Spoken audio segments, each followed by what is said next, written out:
Now, the dangle for Delhi is heating up just ahead of the assembly elections. Delhi polls are around the corners, and it is the BJP and the Aam Aadmi Party that are engaged in a very fierce political war of words. Now, in the latest, it is the poll panel, that is the Election Commission of India, that has responded to Arvind Kejriwal's BJP manipulating the voter list charge.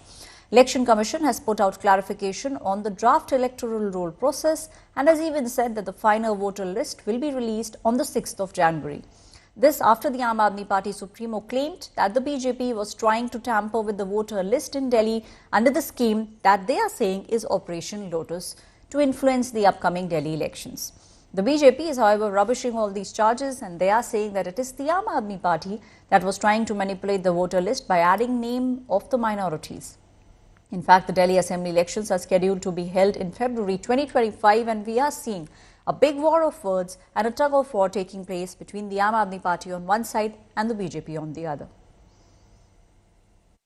Arvind Kejriwal, मैं आपसे कह रहा हूं, नई दिल्ली नहीं पूरी दिल्ली में अवैध वोट बनाने का काम आप और आपकी पार्टी कर रहे हैं, अवैध मतदाता बनाने का काम कर रहे हैं। मैं पूछना चाहता हूं, इन लोगों को कहां से लाए हो, कौन है ये लोग, और 60 साल 70 साल तक इन्होंने वोट क्यों नहीं बनवाया, जबकि दिल्ली में 5 साल वोट बनाने का काम होता है।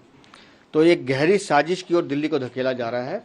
और भारतीय जनता पार्टी जब इन मतदाताओं की पहचान के लिए आवेदन कर रही है कि आखिर ये लोग कौन है, कौन इनको ला रहा है, उनके खिलाफ कार्रवाई की जाए, तो अब अरविंद केजरीवाल अपनी नई दिल्ली की चिंता कर रहे हैं। चुनाव में जो उनको पराजय दिखाई दे रही है, उससे उसके नैरेटिव बनाने में वो अभी से लग गए हैं।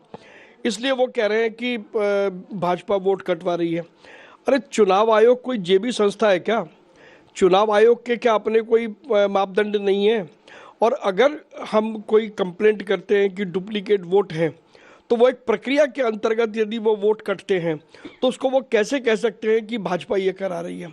मुझे लगता है कि अरविंद केजरीवाल, क्योंकि मैंने बार बार ये कहा वो गजनी है, वो भूल जाते हैं कि प्रक्रियाएं क्या हैं, कानून क्या है, नियम क्या है, और वो जब झूठे वोट बनवाएंगे तो वो वोट कटेंगे भी, और ये काम चुनाव आयोग बखूबी करता है। देखिए, जो भी है विरोधी हो, अरविंद केजरीवाल जी को 10 साल समय मिले, तो अगर आपको योजना लाना ही था, अब तक लाना चाहिए था। अभी चुनाव घोषणा होने के लिए 10 दिन है, 5 दिन है, 20 दिन है। आप अभी क्या स्कीम का बारे में बोल रहे हैं? लोगों का आप इतना भी लोगों को इतना मत समझो कि लोग कोई नहीं देखता है, लोगों ने कोई नहीं जानते हैं। इसमें कोई शक नहीं कि आम आदमी पार्टी की पूरी कोशिश रही कि रोहिंग्यास को यहाँ बसाया जाए। उनके खुद के विधायक अमतुल्ला खान का एक वीडियो ऑन रिकॉर्ड है जिसमें वो कह रहे हैं कि मैं 10,000 रुपया और इनको राशन दे रहा हूँ इनको यहाँ बसाने के लिए। आज वह इस बात को लेकर हल्ला कर रहे हैं कि उनके वोट कट रहे हैं। अब जिनके आधार कार्ड नहीं होंगे, जिनके आधार कार्ड लिंक नहीं होंगे वोट के साथ, और उनकी अगर पहचान पत्र चेक किए जाएंगे और उनके अगर प्रूफ नहीं मिलेंगे तो उनको वोट कटेंगे। ये एक बड़ा रूटीन प्रोसेस है इलेक्शन कमीशन का, परंतु उस पर राजनीति कर रहे हैं। सच ये है कि दिल्ली के अंदर रोहिंग्यास और बांग्लादेशियों को बसाकर उनको वोट बनाने का काम आम आदमी पार्टी ने किया है। ये दुखद है, और भारतीय जनता पार्टी की जो शैली है, ख़ास तौर पर चुनाव को लेकर, वो कुछ भी कर सकते हैं, किसी भी स्तर तक जा सकते हैं। उनका उद्देश्य चुनाव जीतना होता है, और चुनाव जीतने के लिए आप देख रहे हैं कि महिलाओं को 1100 रुपया दिया जा रहा है और उनसे कमिटमेंट लिया जा रहा है कि आप भारतीय जनता पार्टी को वोट दीजिए।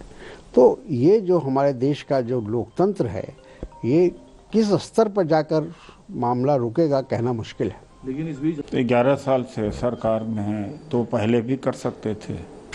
500 स्कूल बनाने का वादा किया था, एक स्कूल नहीं बना पाया।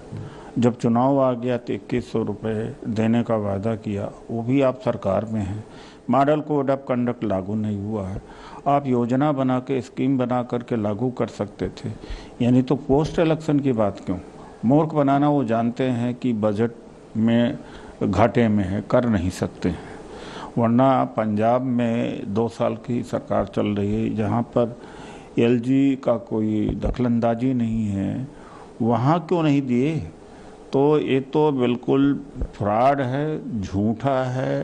भारतीय जनता पार्टी की ये कोशिश सिर्फ दिल्ली में नहीं है, उत्तर प्रदेश के अंदर लाखों लोगों के नाम कटे हैं, दिल्ली में भी कटे हैं और भविष्य में भी कटते रहेंगे। जिस पर भी ये शुबा होगा बीजेपी को कि ये हमें वोट नहीं देंगे। खास तौर से मुसलमानों के नाम लगातार Bharatiya Janata party election commission के साथ साजिश करके कटवाती रही है और कटवाती रहेगी जब तक विपक्ष एक साथ इकट्ठा होके इसके खिलाफ कोई बड़ी कार्रवाई नहीं करता है।